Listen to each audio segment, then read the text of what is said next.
BSc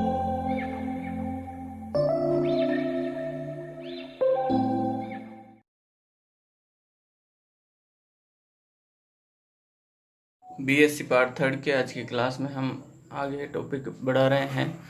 आज हम पढ़ने जा रहे हैं वीडेमान फ्रांज का नियम। सामान्य ताप पर इलेक्ट्रॉनिक जो ऊष्मा चालकता है और जो विद्युत चालकता है उनके मध्य संबंध हम पढ़ेंगे। तो जो इलेक्ट्रॉनिक ऊष्मा चालकता है K = π²/3 n small k² m τ f t के रूप में इक्वेशन फर्स्ट। ये इक्वेशन नंबर।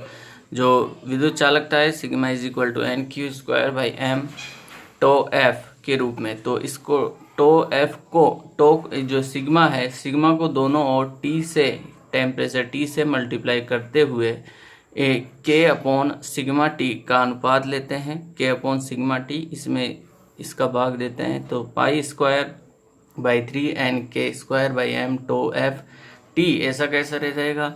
और इसका जब हम इसको T से दोनों ओर मल्टीप्लाई करके और इसको यहाँ रखेंगे इसके बटे में, तो ये भाग ऊपर चला जाएगा। तो m/nq² τ f t के रूप में इक्वेशन नंबर 3 मिलेगी। जो पद यहाँ कैंसिल हो रहे हैं उनको कैंसिल आउट करते हैं, जैसे कि n से n कैंसिल, τ f t से τ f t कैंसिल हो जाएगा, m से m कैंसिल हो जाएगा। तो K/σT का जो अनुपात बनेगा वो बनेगा π²/3 K/Q²। ये इक्वेशन नंबर 4 यहाँ हमारे पास बनती है। तो ये जो पद हमें मिला, ये जो पूरा पद है π²/3 K/Q², ये कहलाता है आपके लोरेंज संख्या। इसको हम कहते हैं लोरेंज संख्या कहते हैं। तो जो लोरेंज संख्या है π²/3 K/Q² लोरेंज संख्या कहलाती है। और इसकी जो वैल्यू होती है लोरेंज संख्या की वो होती है 2.45। ध्यान रखें, 2.45 × 10⁻⁻8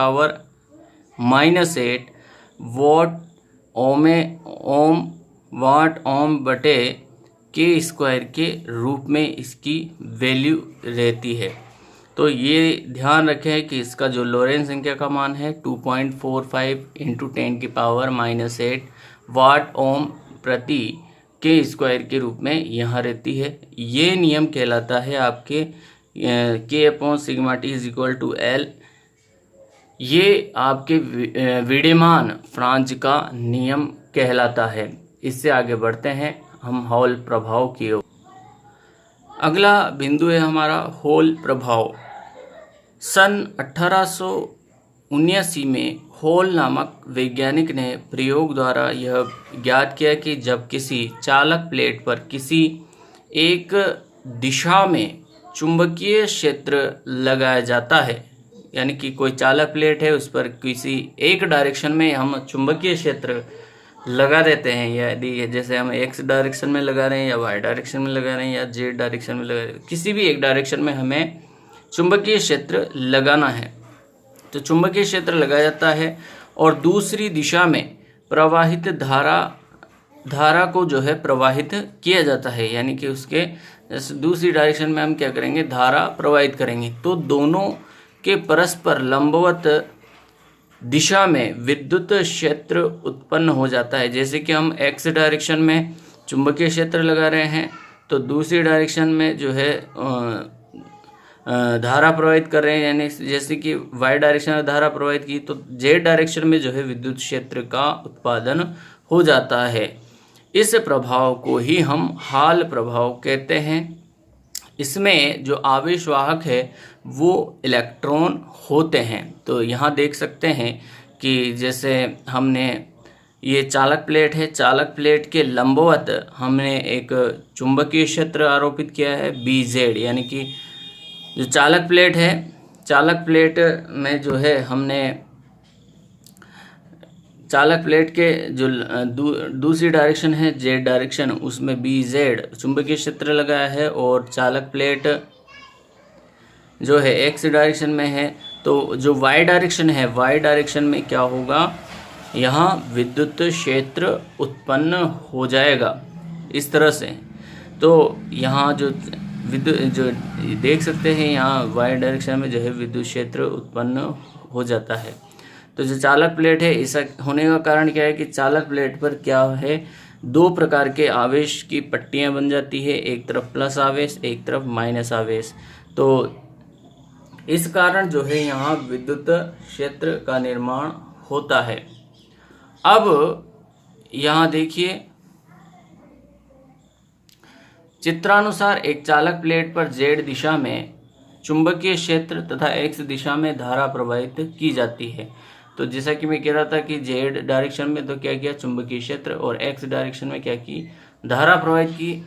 तो दोनों के लंबवत y दिशा में विद्युत क्षेत्र उत्पन्न हो जाता है। स्थिर अवस्था में प्रेरित विद्युत क्षेत्र EH को हॉल विद्युत क्षेत्र कहते हैं। क्या कहते हैं? हॉल विद्युत क्षेत्र। स्थिर अवस्था में लॉरेंज बल से, तो जो स्थिर अवस्था में हम देखते हैं कि जो लॉरेंज बल का मान है F = Q इंटू कोष्टक EH वेक्टर प्लस VD, ये drift velocity, into B vector = क्या होगा, 0। यहाँ Q तो जो है आवेशवाहक है, और आवेशवाहक कौन है यहाँ, इलेक्ट्रॉन। ड्रिफ्ट वेलोसिटी इलेक्ट्रॉनों के अफवाफिक, EH ये विद्युत क्षेत्र है, और विद्युत क्षेत्र EH का जो मान है वो है -VD इंटू B वेक्टर, क्योंकि ये यहाँ जो आवेशवाहक है वो विपरीत दिशा में गति करते हैं, इसलिए माइनस का चिन्ह आएगा, क्योंकि इलेक्ट्रॉन्स माइनस से प्लस की ओर गतिशील रहते हैं। तो EH = -VD into B vector. परिणाम के रूप में EH को यदि हम लें तो EH = VD इंटू BZ, यहाँ क्योंकि Z डायरेक्शन में हम चुंबकीय क्षेत्र आरोपित कर रहे हैं। तो ये इक्वेशन फर्स्ट।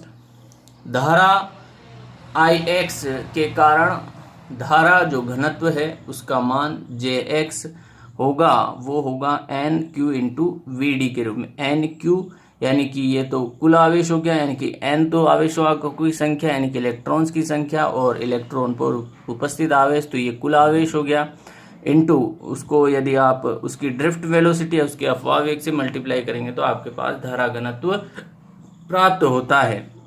ये इक्वेशन नंबर 2।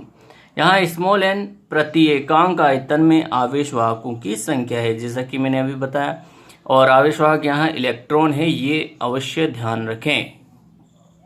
समीकरण 1 और 2 से VD का मान रखने पर, तो इक्वेशन नंबर जो 1 है उसमें इक्वेशन नंबर 2 से VD की वैल्यू रखते हैं। तो VD की वैल्यू रखने पर EH/JX BZ = 1/NQ के रूप में इक्वेशन नंबर 3 यहाँ हमें प्राप्त होती है।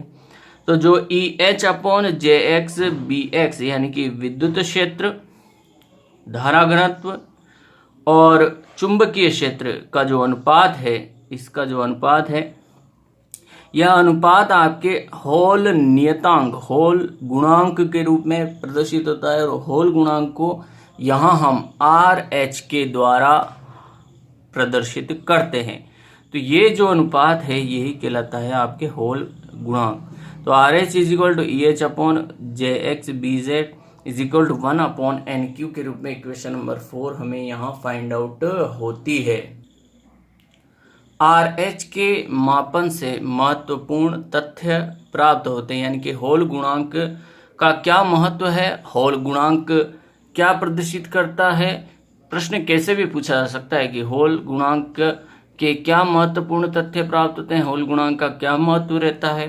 तो देखिए, सबसे पहला जो है आवेश वाहकों की प्रकृति, जो आवेश वाहक उसमें हैं उन आवेश वाहकों की प्रकृति हमें जानने को मिलती है। यदि हॉल गुणांक ऋणात्मक प्राप्त होता है तो आवेश वाहक इलेक्ट्रॉन होंगे, यानी कि जो आवेश वाहक है वो इलेक्ट्रॉन होते हैं। यदि RH धनात्मक प्राप्त होता है तो आवेश वाहक क्या होंगे, होल होते हैं। आवेशवाहकों की संख्या, दूसरा जो हमें प्राप्त होता है गुण, वो क्या है, आवेशवाहकों की संख्या प्राप्त होती है। चूंकि जो होल गुणांक है इज प्रोपोर्शनल टू 1/n, यानी कि आवेशवाहकों की संख्या के व्युत्क्रमानुपाती होता है।